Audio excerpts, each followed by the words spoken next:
Welcome to Samba Samba. Enjoy the video. You start with 2 essentials: proper role and the incident open.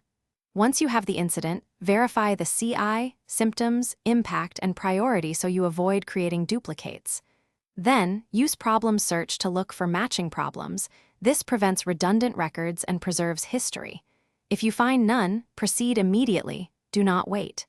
Begin the Create Problem workflow from the Incident's action menu, because that copies context and links source references automatically, saving time and ensuring traceability. Now, populate the problem record carefully. You should craft a clear, root cause-oriented title that includes the CI or ID for searchability. Map incident details, configuration item, observed symptoms, timestamps, and impact.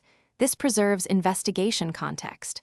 Assign the correct problem state and priority based on impact and urgency, then choose an assignment group or individual owner.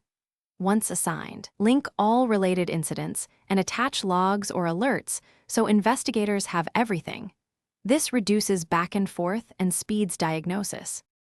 Finish by driving investigation and remediation.